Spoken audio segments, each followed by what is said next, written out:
próxima, por que não precisamos utilizar catarse, esvaziamento de emoções e sentimentos, etc., na investigação de consciente? Pode ser o dia agora? Pode ser. Só que eu tô falando do que eu tô vendo no texto, porque meu computador não tá comigo. Tá colando, então, não tem problema nenhum, Dian. Pode colar à vontade, vamos lá. Então, a questão da catarse tem uma relação com muita exacerbação de emoções e tudo isso. Não tem essa necessidade, porque o que nós queremos é o conselho do mundo espiritual, é chegar nesse ponto ótimo. Então, acredito que tenha mais essa relação. Não estou lendo, não. Então, esse processo de catarse, esvaziamento de emoções, sentimentos, esses expurgos, isso acontece naturalmente durante a investigação.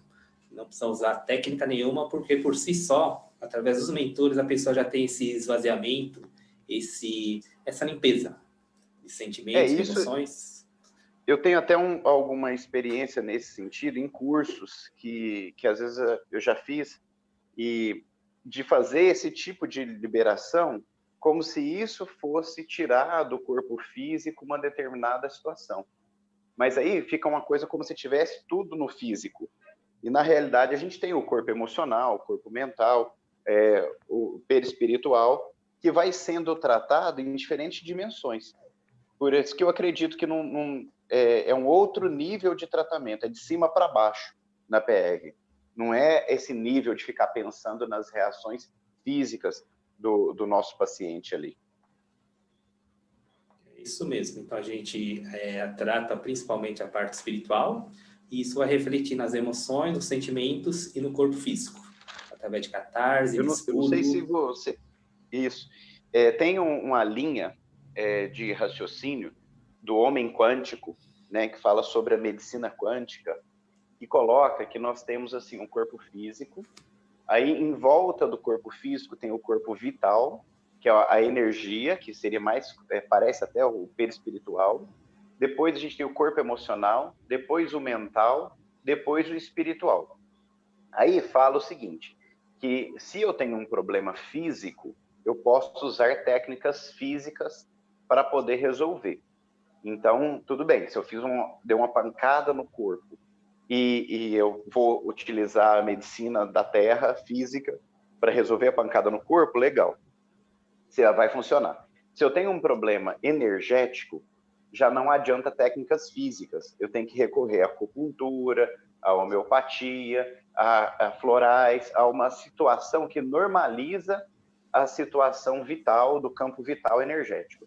Se eu tenho um problema emocional, que pode ser também já de outras vidas, alguma coisa nesse sentido, são emoções ligadas ao passado, e aí o passado eu que estou colocando, né? As outras vidas têm relação, eu tenho que ir nesta causa emocional, onde começou, no primeiro evento, para resolver. Quando eu tenho um problema mental, o problema mental é a forma como eu penso do que eu sinto. Aí eu tenho que resolver minha forma de pensar sobre aquilo que eu senti para se refletir do corpo mental no corpo emocional e depois manifestar a cura no corpo físico. E se o problema é espiritual, da mesma forma, e aí a gente está falando de várias dimensões diferentes, eu tenho que ir lá naquela dimensão, lá naquela vivência, lá naquela situação espiritual, para mudar a minha forma de pensar, para mudar o que eu sinto, para manifestar a cura no corpo físico.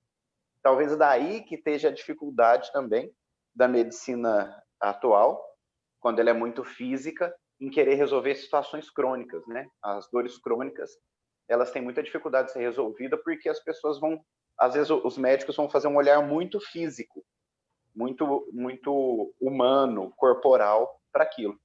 E esse é um mapa, tá? Se vocês quiserem, eu posso compartilhar com vocês. É um mapa do homem quântico que fala que a gente tem que ir na causa, no corpo onde está manifestada a doença. E é de cima para baixo. Então resolve corpo espiritual, depois mental, depois emocional, depois vital, depois o físico mesmo. Vocês entenderam o que eu disse? É o que a investigação do inconsciente faz, né, Diana? Ela vai na causa, seja lá na época que for, onde originou tudo isso daí. É bem por aí mesmo.